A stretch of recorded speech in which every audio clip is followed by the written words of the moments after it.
So welcome to those of you who have joined us. We're going to wait just another minute. I see the participant numbers still jumping up. So give us another minute while we wait for some more people to hop on with us, and then we'll get started. For those of you who want to make sure you're in the right place, this is for alternate credit options for high school credit courses.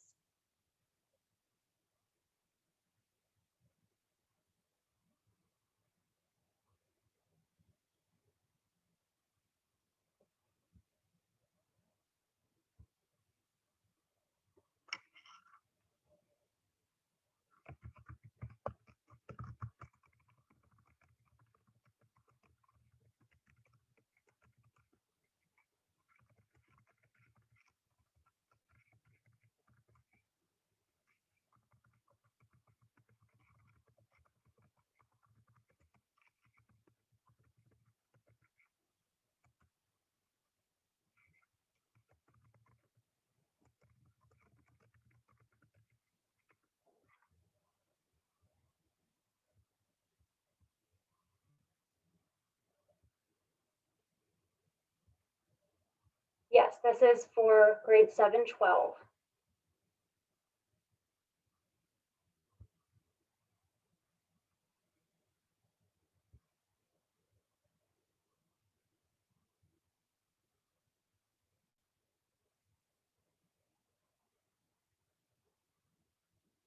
right, I think we can go ahead and get started. I will just go over kind of the layout for the next hour. First, my name is Kim Melzer. It probably shows Kim McGowan on your screen. There's been a recent name change, so I'm still getting used to it as well. But I am the Director of Federal Programs, and I am the contact for summer school, credit flexibility, and the PE waiver. Hi, my name is Andrew Wheatley. I'm the Director of Secondary Curriculum, and I oversee the CCP program. So any questions related to College Credit Plus, you will be talking to me or send me an email. So we have a slide up in front of your screen. So that way you can see our email addresses, our name and contact information, and then what we oversee. And then the link at the bottom, if you type that in, will take you kind of to like a landing page for where a lot of the information that we're going to share tonight is linked. So that is kind of a good starting point if you're trying to look for answers or research some of the information we're sharing tonight. So just a little bit of information about how that next hour will work is that we have an hour for question and answer session. This is not a presentation, so we won't necessarily be sharing information with you as much as answering your questions. So if you go into the chat, you won't be able to enter anything there, but you'll be able to see the links to our pre-recorded videos. So those live on our website so that you can access them at any time to get this information. And so that way, if anybody who wasn't able to join us tonight that you know of, you're welcome to share with them that that information is available at any time. What we will be doing is having you enter your questions through the Q&A button at the bottom. So if you click on that, you'll be able to enter your question and then we will answer here during the session. What I will say is if your question is really student specific, it's about your child and it's very circumstantial and you have a lot of details that you want to share about that situation, we recommend that you actually share that with your guidance counselor so that way they can help you make that decision based on your student's 4-year plan and what they actually need for their transcript and for graduation. So here we will be answering more general questions about the programs themselves. And that way we don't necessarily want to give a lot of recommendations because we don't necessarily know your student or have them pulled up to see what they need and what's the best option for them. So I think we will go ahead and jump in to the questions that have come in so far. And we will probably turn our cameras off just to make sure that you have a good feed for the rest of the presentation.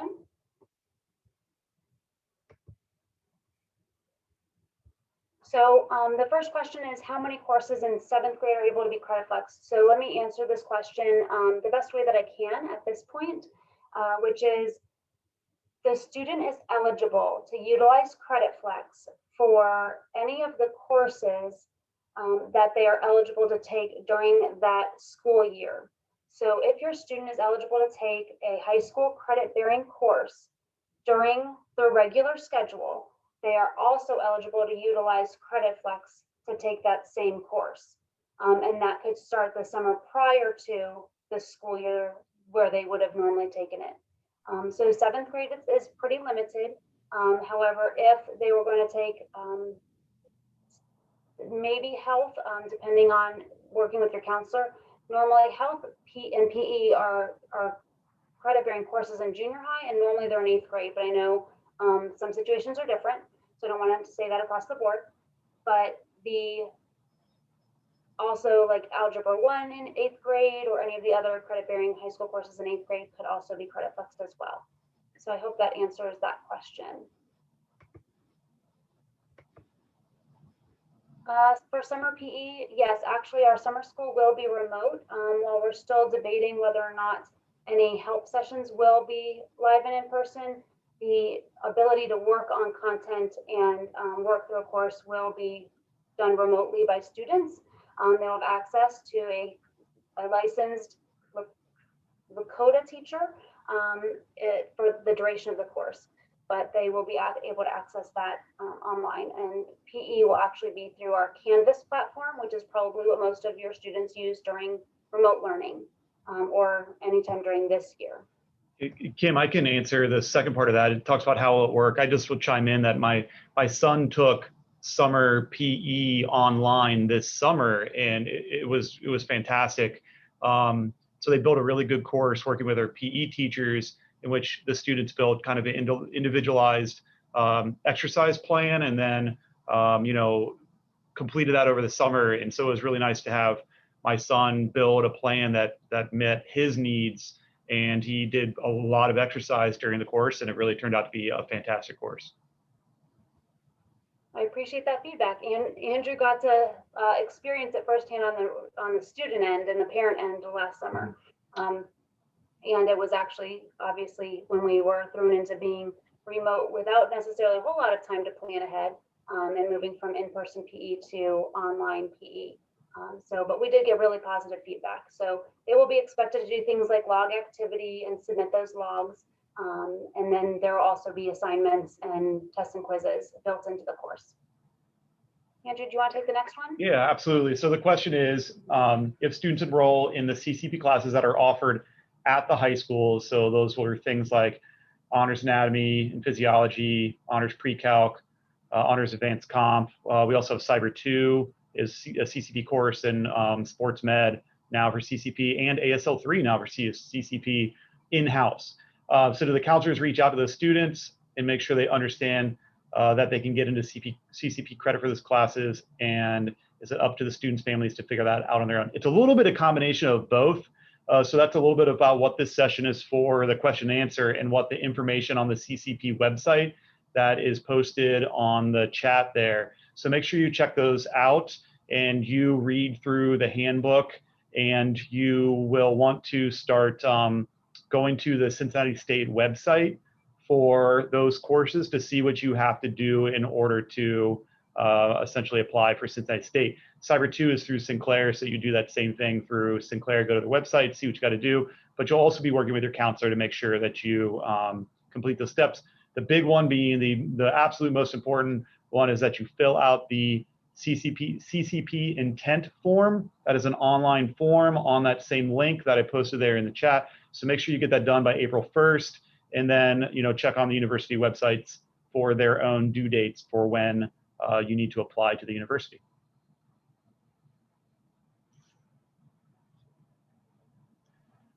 This one I'll cover real quick. It says, what classes are required to graduate? Really, my best answer is to go on to the program of study. The program of study outlines all the graduation requirements, both from the state and Lakota. And so go on to, if you just go to Google and type in Lakota program of study, you'll be able to find that answer. The next one is an overview of Credit Flex. I could spend the entire hour giving you an overview. So what I'll do is kind of give you a definition.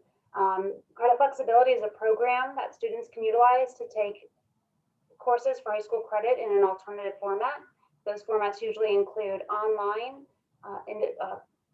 independent study, or individual plan is what we call it. And then mastery assessment, which is a fancy way of saying testing out of content. So all of those options, depending on which one the student is looking to take, are all outlined in the credit flexibility handbook. Again, if you use the link that I put in the chat, that will take you to the credit flexibility page, and the handbook is linked over to the right-hand side as well. And that kind of gives you a general idea of what the purpose of it is. And so the details are on that page.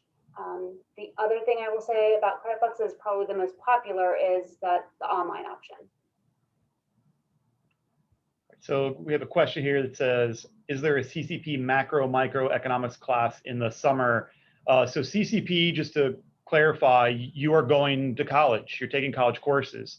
So the courses that are offered are up to the universities, and you'll find those on the university websites, which actually leads directly into the next question, which colleges are options for CCP.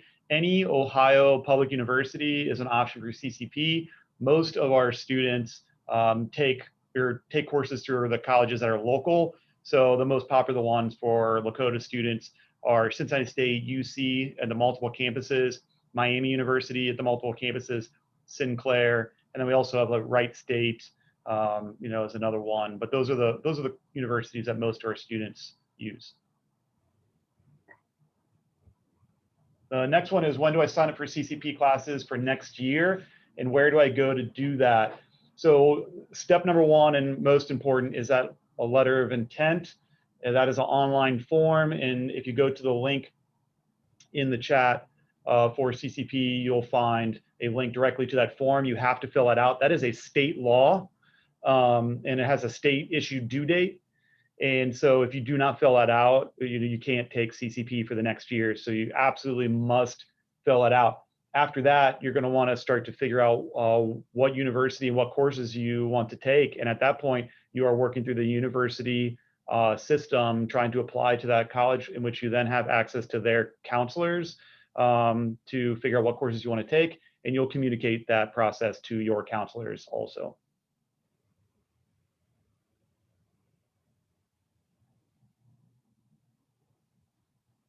We have a question about honors diploma, which really isn't tonight's topic, but I can just tell you that on the program of study, there's a section about honors diploma, which takes you to the links to the ODE website that outlines that. So check out our program of study.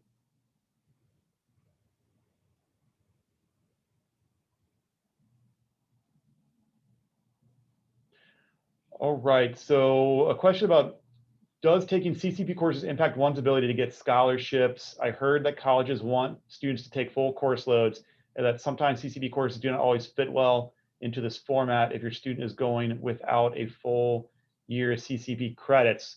So I can't give a direct answer on that. Actually, this is a really good place for me to plug something that's very important to CCP. Normally, this is the question that I would direct you to our university partners. And typical evenings, or typical times that we do the alt credit options, we do it at one of the high schools. Actually, we do it at both high schools, and the university partners come to be able to answer questions. So they're the ones who really will be able to answer this best. On the CCP website for Lakota, that's linked over there in the chat, there is some directions to the university info nights for CCP. I highly, highly, highly recommend going and attending the information sessions that the universities offer. This is a question that they can help guide you through, because I really think the answer is going to depend a little bit on how you do that. But generally speaking, generally speaking, the answer is it should not impact, but it's going to depend, I guess, on how it registers. And I would really talk to the university partners on that. All right, the next question is about summer school PE and whether or not it will be remote or in person. It is remote, and the information about summer school, the details, the dates, how to register is all online at www.lakotaonline.com/summer school. And I can put that in the chat so that you have a direct link there as well. The cutoff dates for credit flex. The cutoff date for an online course is the last day of school. So the important thing is that all credit flexibility applications have to be approved by the student's counselor so that we can ensure that that's the correct course for the student to take in order to meet what they need for graduation requirements. So they have to be submitted before the end of the school year so that we can make sure that those get approved prior to the counselor's last day. And then the individual plans and the mastery assessment applications have two deadlines. One is December 15th for second semester. The other one is April 15th for the summer or first semester work. So the student cannot apply for something that's already been completed, so they can't complete the credit flexibility application retroactively and try to get credit for something they've already done. The point there is trying to make sure that we know what the student's plan is, that we can assign a, if needed, licensed teacher of record, and that is required for mastery assessment and individual plans. That's something we're required by the state to assign for the student. And so we need to know what their plan is. And the December 15th and April 15th deadlines are specifically so that we know how many students we have wanting to take certain courses, so to speak, or routes for that course, so that we can find the teachers that we need in order to work with those students. So in general, last day of school for online, December 15th or April 15th for the upcoming semester or summer, so that for the individual plan or mastery assessment. So the question here is, what colleges can we choose from, and do all of them offer courses at the high school? Kind of answered the first part, but the second part is new. So any public Ohio college you can take CCP courses through, and then do all of them offer courses at the high school? No. So of the courses that we offer at our high school, the majority of them are through Cincinnati State, and Cyber 2 is through Sinclair, because they have a fantastic cybersecurity program. Yeah, so I think that covers that. If our student has been recommended for CCP course like Calc and Trig that is in-house, does he need to submit an application to Cincinnati State, or does that just happen automatically? Do we still need to fill out the intent form if he just registers for it? Yes and yes. You 100% need to fill out the intent form and definitely go through the application for Cincinnati State.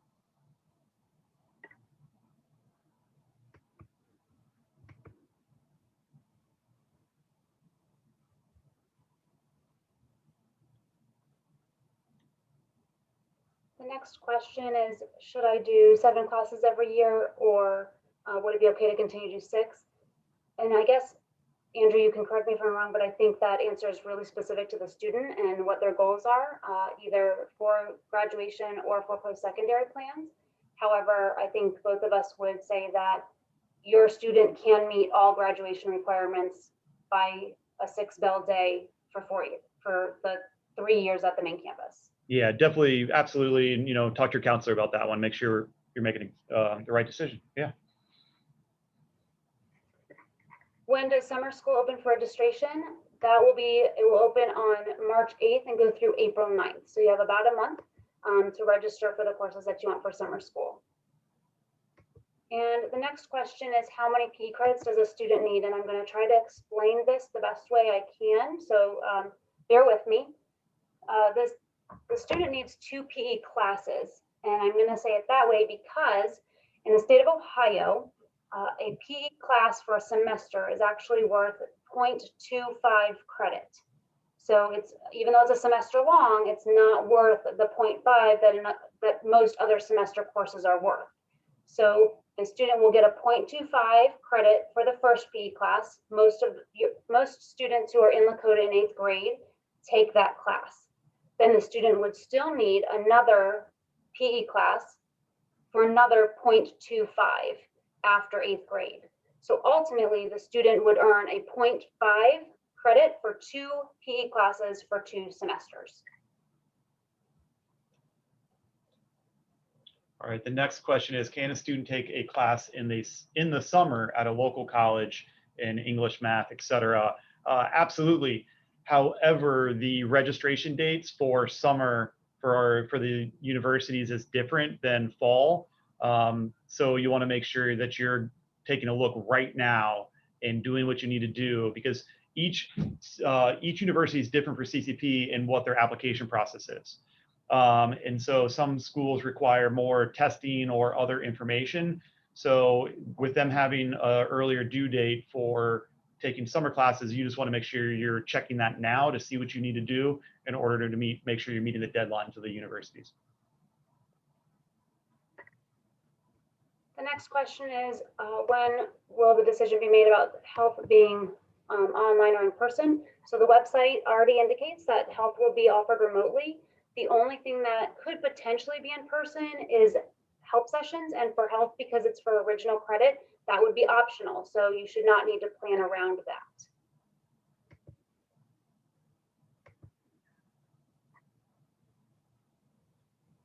All right, so we have a junior and they want to take college classes next year. What college classes can I take and how do I sign up for them? I'll start with the how do I sign up for them. So first thing is go to the link that's in the chat for the CCP website.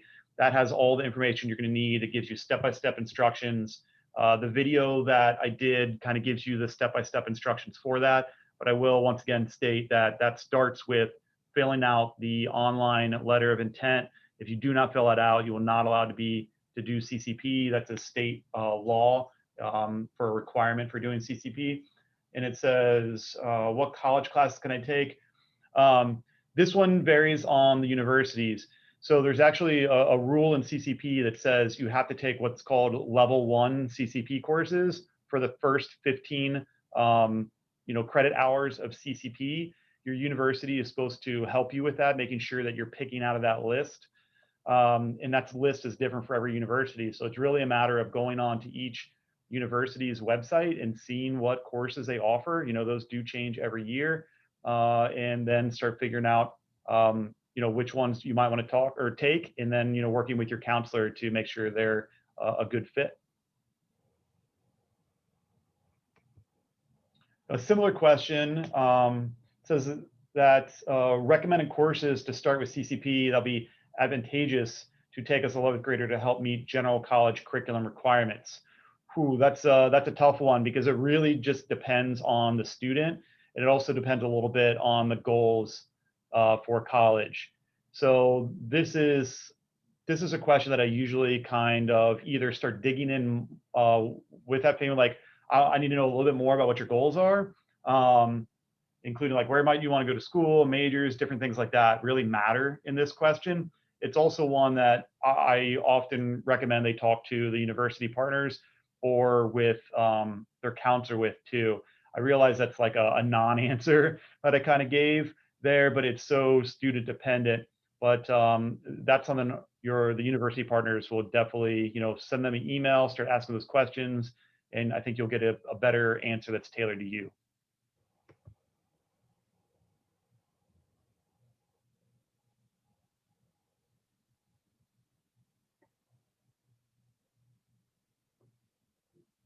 Andrew, you've got a couple in a row. I'm going to let you read them because I've got one down here that I think I can answer pretty easily. Yeah. When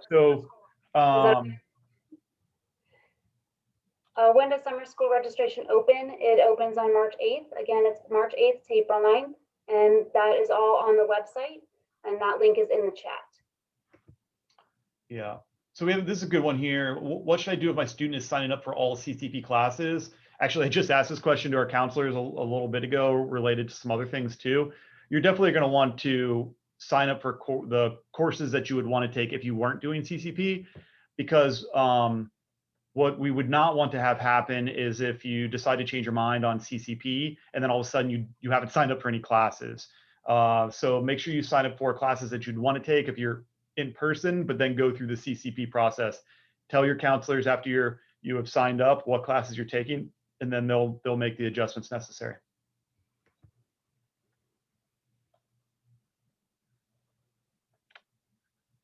All right, the next question is, will the PE course run the entire length, May 24th to July 2nd every day? And will there be a daily login time? So PE will be pretty independently run. So students will work through the course at their own pace. There will be some check-in opportunities with the teacher, but when they finish, they're finished and they don't need to continue attending anything. So as long as they've completed all of the coursework, they are all set.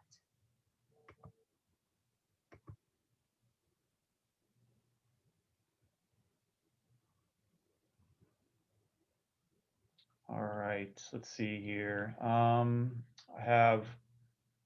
So I know that through UC's CCP process applying, they ask for a transcript. Does that student have to send that, or is that something that our guidance counselor sends to them?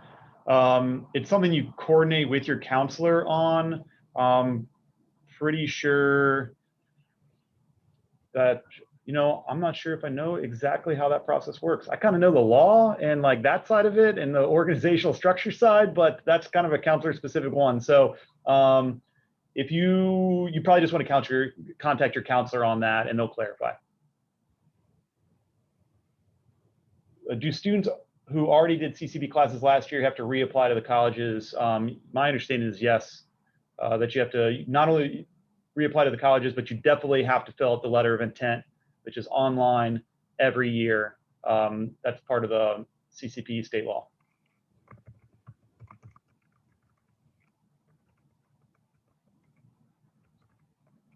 So once we complete the letter of intent, will someone with Lakota get with us? So this is kind of like, this is one of the things with CCP that I think is a little bit of a misconception.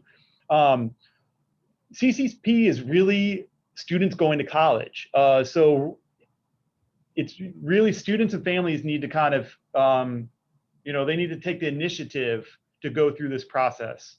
And that even includes once you're taking the classes, you are taking a college class at the university.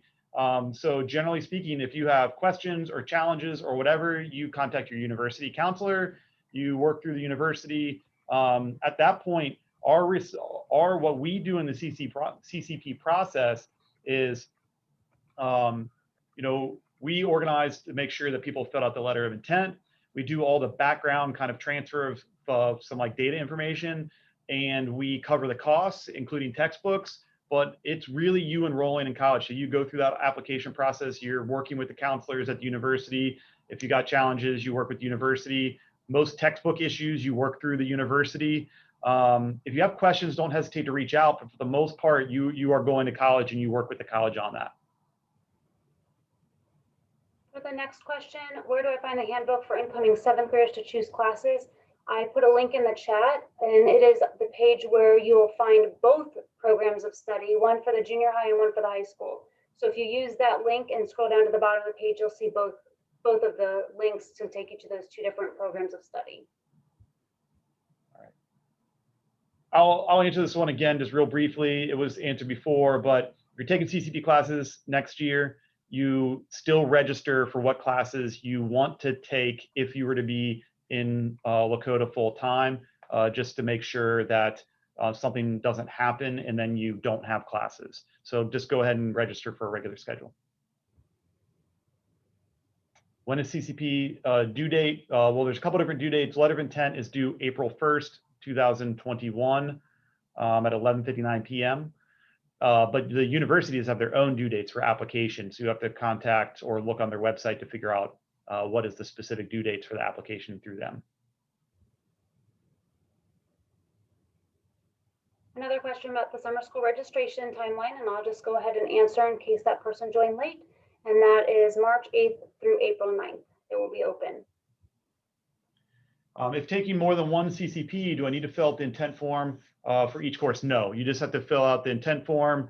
That's a way for us and the state to have a good idea of how many students are going to be taking CCP. So you just got to fill it out saying that you intend to take CCP, just for no matter how many classes you're taking. The next question is about the form for credit flexibility. And so that is a different form than CCP. And so there's a link to that at the credit flexibility website. And again, that link is in the chat. And if you open up that application, it's a Google form, and the student will submit what they are looking to do for credit flexibility. And then that will be reviewed by the counselor, the student's counselor. And the timelines for that is, again, before the end of the school year, before the last day of school, for online, December 15th and April 15th for mastery assessment or individual plans. All right, so we have a question that says, do we have to go to college campuses if the CCP is offered at the school? No, there's quite a few different ways in which you can take a CCP course. So one of those is some CCP courses are offered in Lakota, taught by Lakota teachers who are adjunct faculty through that university. Those are in the program of study listed and in the CCP handbook, which is linked. The universities also offer a lot of online courses, and that actually has expanded quite a bit over this past year. Or you could take CCP on the campus, and then some of our universities have multiple campuses. So for example, Sinclair has campuses up around the Dayton region, but they also have one in Mason that is very close. UC has multiple campuses. Miami has multiple campuses, Hamilton, Middletown, Oxford. You could take those there, like I said, online, or if it is offered in-house. Next question, if you apply to CCP school and they ask for transcript, kind of answered that one before, basically talk to your counselor and they'll let you know how that process is handled. And it might depend on the school also. The next question is about the PE waiver. And the question is specific to marching band, but I'll go ahead and answer it generally. And the PE waiver requires 2 seasons of participation in an eligible athletic activity. And so you can go to the webpage for that as well. And it lists all of the athletics that are approved for the PE waiver, but the student needs 2 complete seasons where they participated. And so that could be 2 seasons of the same athletic activity, or it could be 2 seasons of 2 different approved athletic activities. So you'll be able to find that information. Again, I'll put that link in the chat. And that is something that you would want to make sure that your school counselor knows that you're planning to use that, so they're not planning to find a way to get PE into the student schedule. And it's also good to always have a backup plan just in case plans change, so that at the last minute you're not trying to scramble to find a way to get PE credit.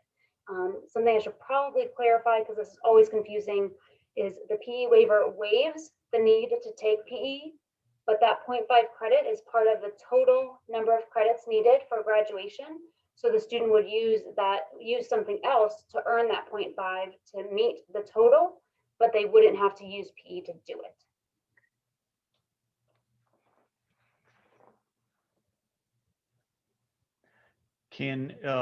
Actually, I read ahead. We got a lot of great questions coming up that start to get a little more complicated. So excited to tackle some of these, and this is a good start on them. So it says, can a student take AP and CCP courses? You have to choose one route, either AP or CCP. That's a pretty easy answer, which is you can absolutely take either or, mix of both. It doesn't matter. But I think there's another question in there which people often ask. It's one of the more popular questions that people ask, is like, which one should I take? And I have, another one of those, non-answers of it depends, and it truly does. And so I'll go over briefly some differences here, but I think the big answer is going to be talk to your counselor about, what's right for you. So CCP courses, how the state law essentially is written, is that all Ohio public universities have to accept CCP courses. And so if you are thinking about staying in state for college, CCP guarantees that those credits will be counted. AP is generally accepted nationwide. However, it's not required by law that those count. And different universities around the country have different expectations for acceptance of AP. They're not universally taken, though generally speaking, they, universities count those depending on what score you get. So it's really just about kind of what your future plans are, and which one, is right. You can definitely do both. And I would talk to your counselor so you can kind of dig in and figure out the best one. All right, the next 2 questions are about the PE waiver. So if your student did not take PE in 8th grade, does the PE waiver cover both required PE courses? And yes, it does. So taking PE in 8th grade gives your student kind of like a backup if for some reason they can't participate in 2 full seasons, they get injured, they're in a sport that has that has tryouts and they maybe don't make it once they get to varsity level. So the 8th grade PE kind of gives them a little bit of a half of a backup plan. But if they did not take PE in 8th grade, like students who transfer in from other school districts, they are not at a disadvantage. The PE waiver will still cover both required credits. And the other one was, again, about when to let your counselor know about wanting to do the PE waiver. I will let them know as soon as you can. Again, counselors are always looking for what is the best way to schedule the student to make sure that they meet all of the graduation requirements. So the earlier they know the plan is to utilize the PE waiver, the better they can help your student individualize the schedule. All right. Yeah, another good question here with a little bit of nuance. It says, I'm a junior that's thinking about going to college outside of the state of Ohio. Could I benefit from CCP? Once again, talk to your counselor specifically about this one. However, our university partners, I remember this is White at UC. I think she's the director of the program at UC there, often talks about the success rate she has of taking CCP credits and working with outside Ohio universities to get those credits to count. However, that's not a guarantee. So I do think that what you'll want to do is you'll want to both talk to the counselor at Lakota and potentially talk to an academic advisor at the university you're planning on attending CCP, because it does depend a little bit on what university you attend for CCP, the likelihood of those counting out of state. But generally speaking, it's a benefit also of the fact that you're getting a college experience too. Yeah, so talk to our academic advisors and our counselors. I have a question about our honors and honors CCP, the same difficulty. It's a tough question to answer because, even from CCP to, course from CCP is going to vary a little bit in difficulty from university to university, professor to professor. Generally speaking, our honors students, actually all of our students, I should probably just point out to everybody that's attending that at Lakota, our Lakota students just absolutely overwhelmingly do very well when they take CCP courses. So I just want to make sure, as people who are kind of on the fence or nervous about it, our students do very well doing CCP. Is the pre-calc trig CCP class an option for VLO students? You're just really getting at these tough questions here. So that's one that, okay, I can give a very definitive answer and say it this way.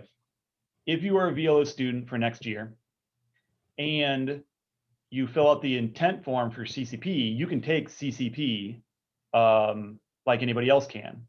And a pre-calc trig through Cincinnati State would then be an option for you to take as a CCP course.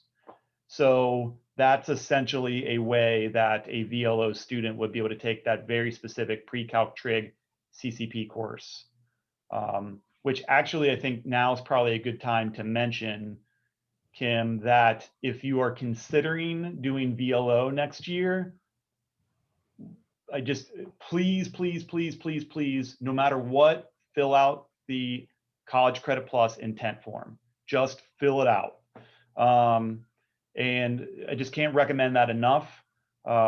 As if you are even considering VLO, just fill it out. Filling out the intent form does not hold you to anything. It does not force you into taking CCP, but it is a state requirement. So if you're planning on doing or even thinking about doing VLO, go ahead and fill out that intent form. Are students required to have an ACT, SAT, Accu test score to reflect their college readiness for classes offered at Lakota? If yes, are the scores needed prior to submission of the CCP intent form? Great question. The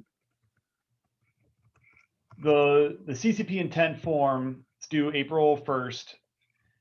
You do not necessarily need to have that done before then, unless the due date for application for that university is before then. And in the case of Cincinnati State, I don't believe that's the case, but you'll want to check Cincinnati State's website. The next part about ACT, SAT, Accu test is that the state did pass some legislation, last spring at the beginning of COVID, that made some adjustments to CCP requirements for application.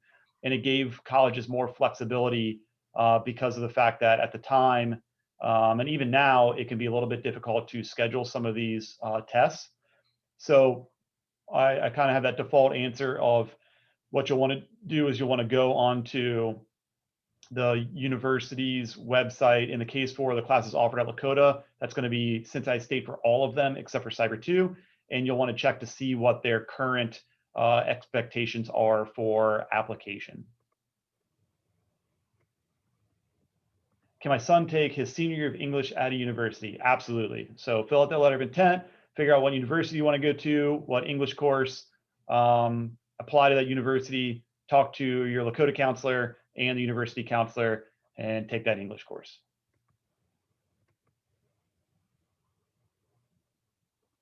Do students at the junior schools go to the main campus for CCP? So no, so the junior school students do not have the ability to take our in-house CCP courses. They do have the opportunity to take CCP courses. So you would go to the university website, fill out the application, and figure out what is a right fit for courses that you want to take for a junior school student. I will point out at this point in time, College Credit Plus is available for grades 7 through 12. We do not have a lot of junior high students that do CCP, but we do have every year a handful of students in junior high who do it. So it is a possibility. Lakota does not have specific CCP counselors. All of our counselors are very knowledgeable about CCP to help out, and you can always email me if you got any questions, and you can also contact our universities and their CCP departments to get questions answered also. Okay, I am going to answer a couple of questions and give Andrew a little bit of a break. Thank you. The first one is summer school help. Summer school help will be remote, so students will work on it online through Apex will be our platform. And when the student finishes the course, they will be done. So if they're super motivated and they finish really quickly, then they have the rest of their summer. It does not necessarily have to take the full 6 weeks. They have 6 weeks to finish. So, and that actually applies for many of our courses as far as that's concerned. Once the student finishes the content, they are finished. For students who are taking it for credit recovery, that becomes a little bit longer of an answer because they might need another course to take after that. But if it's for health or PE, once they finish, they are done. There's another one down here that asks what the difference is between Credit Flex and CCP. So in order to continue giving Andrew a little bit of a break, I'm going to try to take my stance on it, and then he can jump in if he wants to add anything else to that. Credit flexibility is an alternative way to earn high school credit. Credit flexibility is not going to give the student college credit.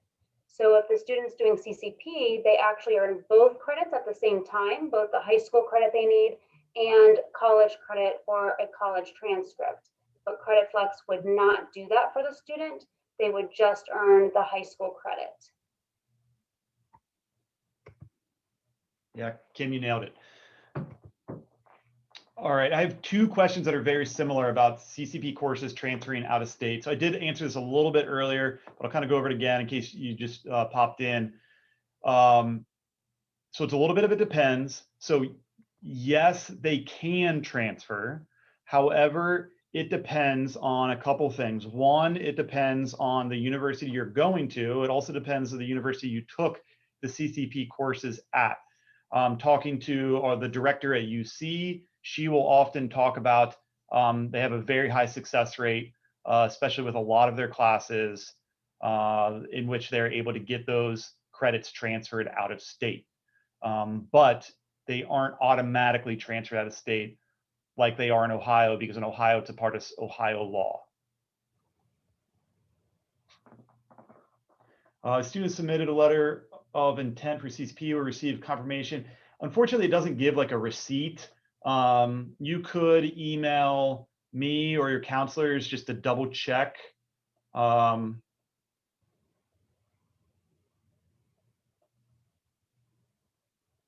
Is CCP something that incoming ninth graders usually look into? If so, are there counselors at the junior highs that can assist with all the information? Yeah, that's a great question. So I have an incoming ninth grader, and I'm, in charge of CCP, and I kind of asked myself that same question.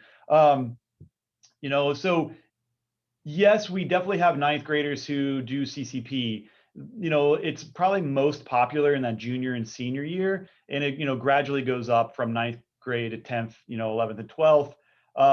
But yeah, definitely something to look into. I would definitely start with taking a look at the CCP website and taking a look at our most common university partners, college partners. So Sinclair, Cincinnati State, UC, and Miami. And taking a look at what might be, or talking to them and asking them, saying, hey, what might be a good course to take as a freshman to kind of dip your toes in the water and get a feel for it. So and then yes, our junior high counselors definitely are familiar with CCP, and so you can reach out to them and they should be able to give you some answers. And always you can reach out to me if you want some more kind of specific information related to that question. Next one is kind of a general question for ninth graders. Do you look at the high school or the junior high program of study? You look at the high school. So you're looking at where they're going, the grade they're entering rather than the grade they're leaving. So entering 7th and 8th would be the junior high program of study, and entering 9 through 12 would be the high school program of study. Okay. I'm going to skip one and jump down to, can a student get a PE waiver if they do a competitive sport outside of school sports? They cannot use the PE waiver. So the PE waiver is specific to interscholastic athletics, and that because of that, it has to be something through the school, and that is a state of Ohio law. So however, what I can say is they could look at credit flexibility to earn credit. So not waiving the credit, earning the credit through their sport outside of school. So when you go to the credit flexibility website, I recommend that you look at the handbook and read about the individual plan. There's also a document called PE options, and both of those will help you get a little bit better understanding about what would be required. And then if you still have questions about that, I recommend you directly emailing me, because I can be a little bit more specific when I know more about your student situation.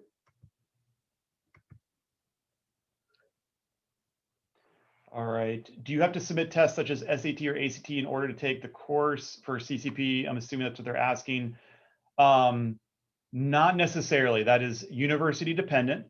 And also I think I said a little bit ago that there's some state legislation that was passed this spring that made some adjustments to that. But it's really dependent on the university. Like Miami, UC tend to have a little bit stronger requirements than Sinclair or Cincinnati State.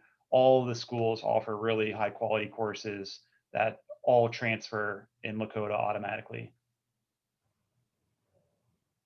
The next question is, what does the PE course in summer entail? It is online. It is through Canvas.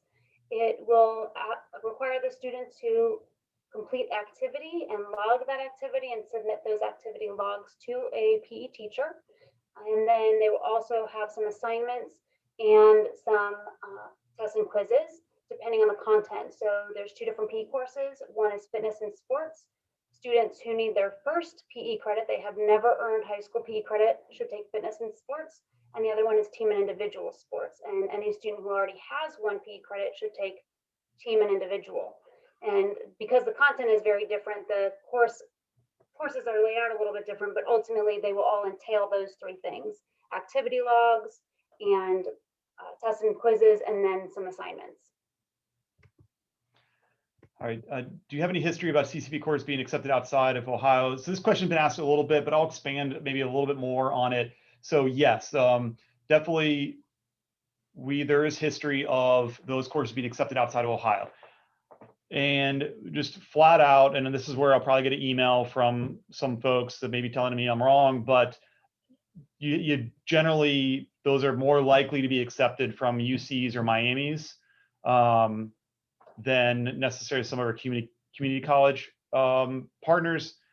However, I do know that they have a history of getting some of those courses also accepted. I just know that there's a higher rate of acceptance from UCs, Miamis going outside of college. And the next few questions are essentially the same. CCP, who is it an option for? Any student grades 7 through 12. It's an option for if they are able to get accepted into the university.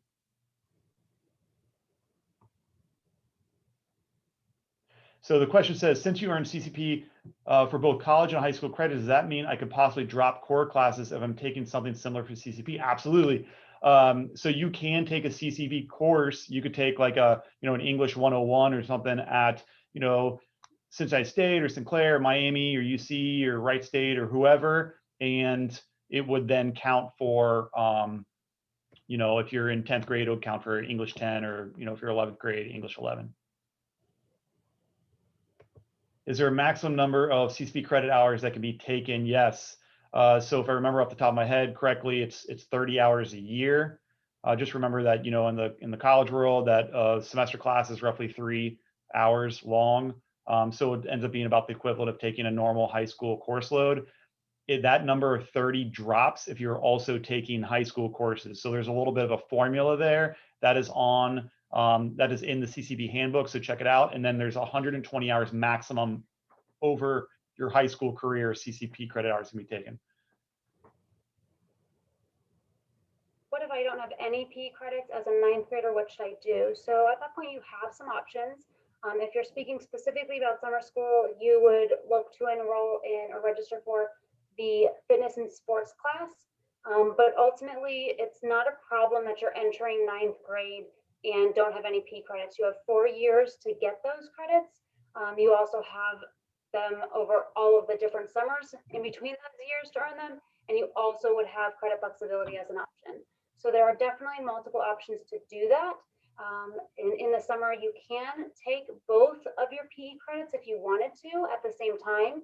Obviously, in a remote setting, that is a much different story than when we were in person and a student had to take 2 PE classes for 4 hours a day, back to back, or for 6 weeks in the heat. So it kind of makes it a little bit easier for those of you who may want to double up in the summer, but you could take both at, over the course of one summer and be done. But it kind of depends on what you're thinking or what route you want to go, but there are definitely options, and that definitely does not hinder you at this point.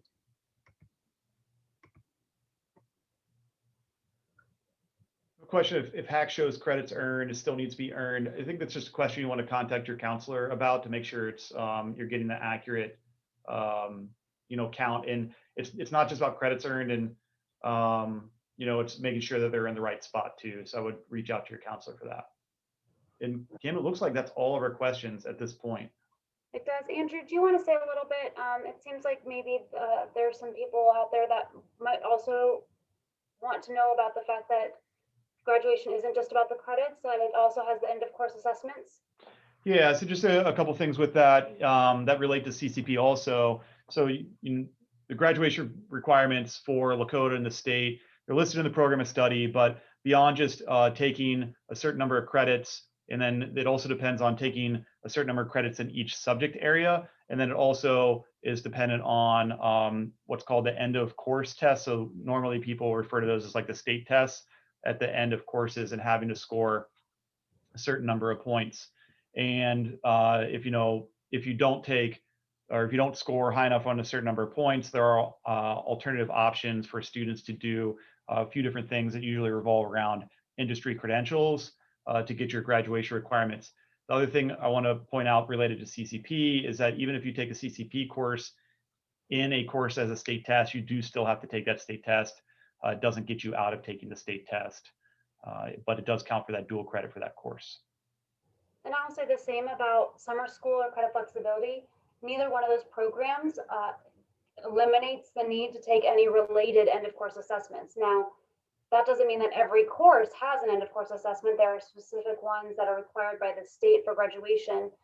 But if you're taking a course that has an end of course assessment attached to it, then you will need to still sit for the end of course assessment.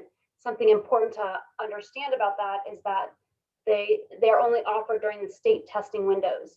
And so the state has a fall testing window, a spring testing window, and we are assuming a summer testing window this summer. Obviously, it was canceled last summer, and we have not necessarily received any specific details at this point of that. But if they had one, it would be offered this year again.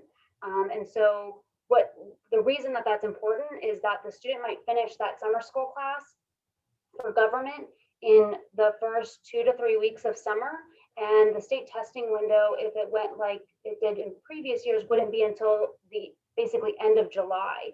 And so that's a long time for the student to remember that content. So it's important that you be aware of that and that the student be ready and able to plan accordingly based on when they would be able to sit for the test next, when they would want to finish the course. We got a question that says, what class should I take in high school if I want to be a child education major in college? It's something you really want to talk to your counselor about. It probably choosing this course probably depends a little bit about kind of what you're in now and kind of what path you're on.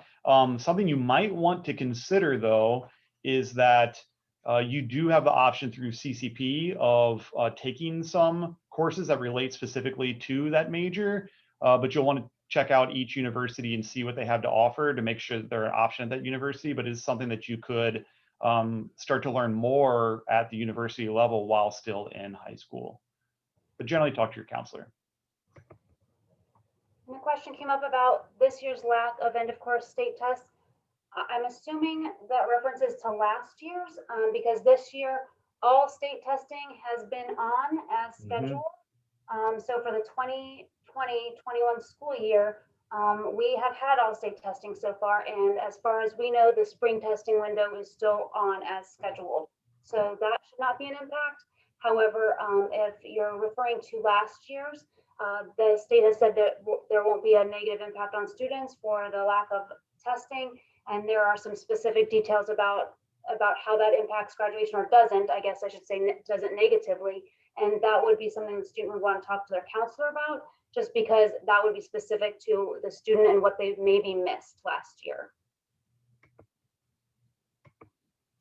As far as a list of which summer classes have an end of course assessment, there's not necessarily a specific list because the courses that are required for the student to have an end of course assessment for graduation is dependent on of what class they are. So if they're the graduating class of 2021, they have a different list of end of course assessments required than the graduating class of 2023. And so that's important to differentiate between. But if you go in, Andrew, I think it's in part of the program of studies, am I correct? It is. You'll be able to see the list based on your student's graduation year of what's actually required. So that is actually a better resource to go that route. Yeah. Anonymous attendee said, thank you for your time and have a great night. I just want to say how much I appreciate that. So also anonymous attendee, I hope you have a great night and thank you for attending. And wasn't this better than having to go out in the snow? Because I've heard that it snows every year on this night that we do this. Yes. We did a question up here about exams. I do not know. I don't think that has been determined yet. So we will hang on. It's 7:28. We will hang on for 2 more minutes and answer almost any question that you ask in the next 2 minutes. But we do really appreciate people joining. We hope this worked. Oh man, and we got students attending, which is the best. I appreciate people jumping in. Oh, Mr. Wheatley would have been even better if he would have been a former student. No, but there's a chance I might know this person. So we always love when that. Yeah, it is nice.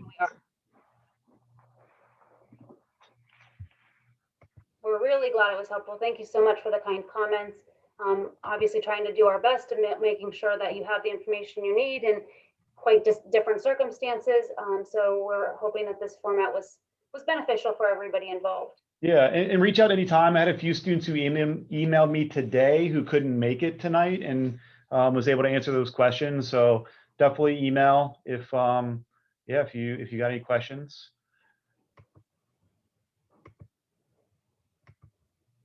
And please feel free to go back to the recorded videos if you need them, because they are up there and available anytime. And hopefully that also is a good resource for you or anybody you know that couldn't make it tonight, or maybe is still stuck on the highway. Yeah, and I think Betsy said she was recording this too, so I think this will be posted, right? Sure. Is that correct? Yes. Yeah. More listening to our voices. Very exciting.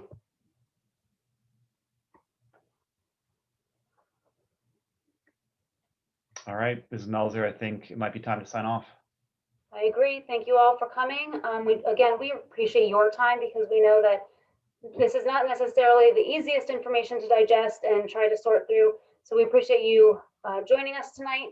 And we hope that if you need anything else, you'll reach out either to your student's counselor, or again, if you have general program questions, we are happy to answer those. Just feel free to email, and go ahead and have a great rest of your evening. Thank you so much.